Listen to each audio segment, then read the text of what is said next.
তো মাশাআল্লাহ সবাই। লোভে পাপ হয়, পাপে জানি কি হয়, মৃত্যু হয়। একটা এক্সাম্পল দিচ্ছি আপনাদের সামনে। ঈসা আলাইহিস সালাম এক জায়গায় যায়, একটা ইহুদিকে, হুজুর আপনার সফর সঙ্গে আমি হতে চাই। ঠিক আছে, চলো চলো। 2-3 দিন হয়ে গেছে। ইহুদি কয়, হুজুর 3 দিন হয়ে গেল, কিছু খাইবেন না? পেটের খিদে অস্থির হয়ে গেছে আমি। রুটি আসছিল 3টা।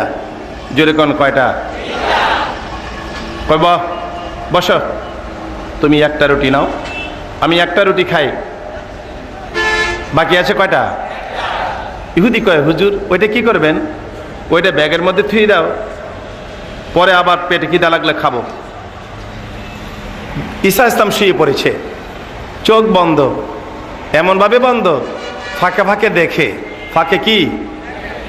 ইহুদি মনে করছে হুজুরে 1 রুটি খাইলো, আমার একটা রুটি দিল, আমার পেটের কোনাও ভরে নাই। হুজুর যখন ঘুমাই রয়েছে, ব্যাগে রুটি কয়টা? ফট করে খাইয়া শুয়ে রয়েছে। ঈসা আলাইহিস সালাম দেখেছে। পরদিন সকালবেলা কয়, ইহুদি রে, ব্যাগে যে রুটি আসছিল রুটিটা বের করো। রুটি খুঁজে তালাশ করে, রুটি আসেনি। জোরে কন্যাকে, হুজুর রুটিটা তো এই কোনার মধ্যেই রাখছিলাম, রুটি তো পাই না। পাস না? না তুই খেয়েছস? না হুজুর পাই না। মিথ্যা বলে। কে বলে?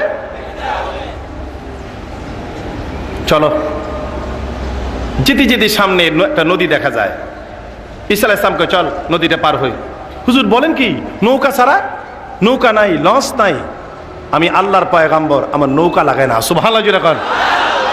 পানি আমার কথা শোনে। সুবহানাল্লাহ বলেন। পানির মধ্যে পা দিব, পানি নিচের দিকে যাবে না। তো ঈসা আলাইহিস সালাম নদীর ভিতরে ঢুকতেছে। ইহুদিকে, হুজুর আমি কি করব? আমার পিছে পিছে আয়। আমার ডর লাগে। সুবহানাল্লাহ কর। ভয়ের কারণ নাই, তুমি পয়গাম্বরের সঙ্গে আসো। নদী পার হয়ে গেছে নৌকা ছাড়া। ইহুদিকে, হুজুর কামটা করলেন কি? এত বড় ক্ষমতা? রে ইহুদি, এই ক্ষমতা আমার আল্লাহ আমাকে দিয়েছে। ইহুদি রে, যে আল্লাহ আমারে এত বড় ক্ষমতা দিল আমাকে, ওই আল্লাহর কসম করে বলো রুটিটা তুমি খাইছনি? ইহুদি কয়, হুজুর বলেন কি? এমন ঘটনা যে বলে শুনি নাই। নৌকা ছাড়া নদী পার হয়ে গেলেন। কত বড় ক্ষমতা আল্লাহ আপনাকে দিয়েছে হুজুর। ওই আল্লাহর কসম করে বলে দিলাম, জান হুজুর রুটিটা আমি খাই নাই। ঈসা নবী কই কি হে, আরে খাস নাই? না, সামনে চল। চলতে চলতে একটু বিশ্রামের দরকার। ঈসা আলাইহিস সালাম ইহুদি সহ বসা। তাকে দেখে একটা হরিণ যায়। ইহুদি রে, হরিণটা দেখতে কেমন লাগে? বড় সুন্দর। জবাই করে খালে কেমন লাগবে? কোন হুজুর যেই টেস্ট লাগবে। খাবি? হ্যাঁ।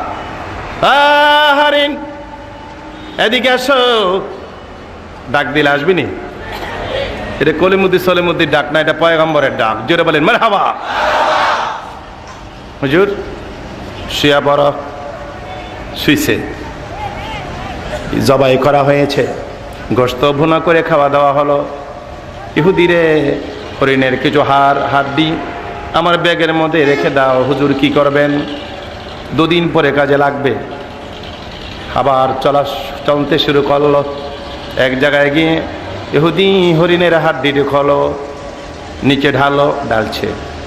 আল্লাহর হুকুমে আবার আগের হরিণ হয়ে যাও।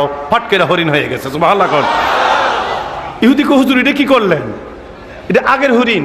কয় হ্যাঁ। আবার খাইবেন? হ্যাঁ, তো খাওয়ানোর তালে আছে না?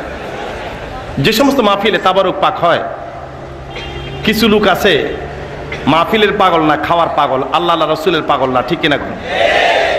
ওই যেখানে তাবারুক পাক হয় আশেপাশে ঘুরে আর জিজ্ঞেস করে, এই যে ভাই স্টার দিব কোন সময়? হ্যাঁ, স্টারের তালে আছে। কি স্টার দিব? তাবারুক স্টার দেব। হুজুর আবার খাইবেন? কয় না, আর খাবে না। ইহুদি, আল্লাহ আমাকে কত বড় ক্ষমতা দিয়েছে, হরিণ জবাই করে খেয়েছি, আবার আল্লাহর হুকুমে হরিণ হয়েছে। দেখ আল্লাহ আমারে কত বড় ক্ষমতা দিয়েছে। ওই আল্লাহর কসম করে তুই কথা দে, কথা ক, রুটিটা আমার খাইছো কিনা বলো। ইহুদি কয়, হুজুর আর কথা বলা লাগবে না, আমি এমন কারবার জীবনে দেখি নাই। হাড্ডি দিয়া হরিণ হয়ে গেল। এই হরিণ খাইলাম, কত বড় শক্তি আল্লাহ আপনাকে দিয়েছে জান হুজুর। ওই আল্লাহর কসম করে বলে দিলাম জান হুজুর, রুটিটা আমি খাই নাই। ঈসা নবীকে এমন পাগল মানুষ তো জীবনে দেখি নাই। ঠিক আছে চল, লোভে পাপ হয়, পাপে মৃত্যু হয়। বিরাট একটা ময়দান। ইহুদি দাঁড়া, মাঠের মধ্যে 3টা বালি স্তূপ, এখানে একটা বালু স্তূপ, এখানে একটা বালি স্তূপ, 3টা বালি, 3 জায়গায় মাটি বালি থোবালেন। আল্লাহর হুকুমে স্মরণ হয়ে যাও। ফাট করে 3টা স্বর্ণের চাক্কা। কয়টা চাক্কা? ইহুদি কয়, উপায় নাই, মাটি দিয়ে স্বর্ণ বানায়।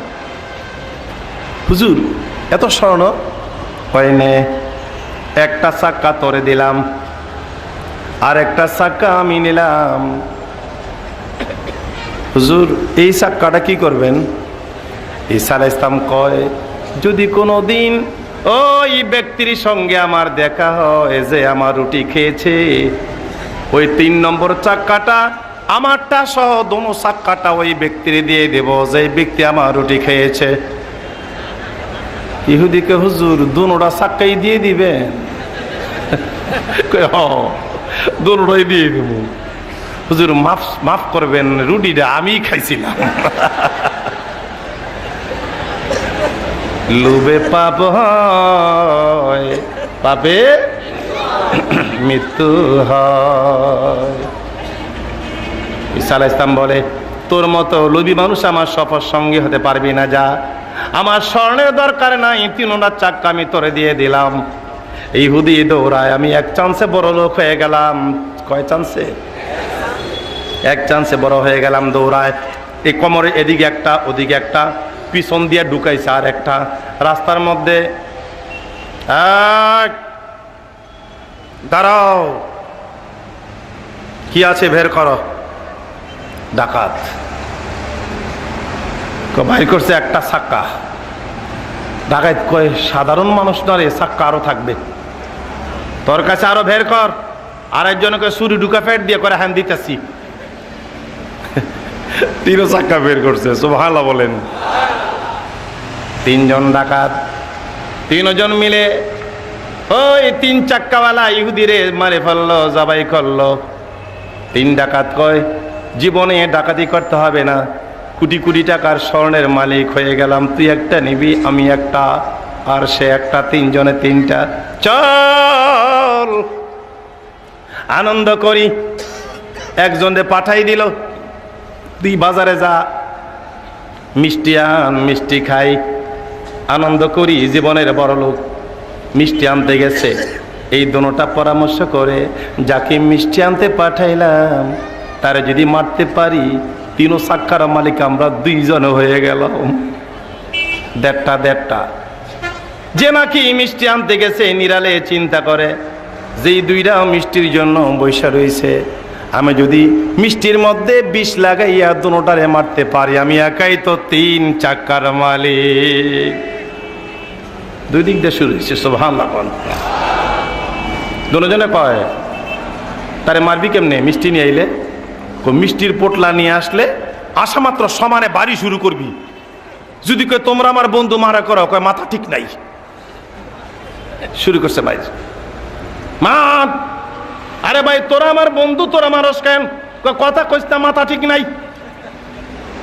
মেরে ফেলছে। দুজনে কয়, এবার আয়, 2 জনে বড় লোক, 1.5 করে 3 চাক্কার মালিক হয়ে গেলাম। 20 মিশানো মিষ্টি দুজনে যখনই মুখে দিল, ধা করে লুটায়া পরে রইল। এই স্বর্ণের চাক্কার মালিক কেহ হইল না।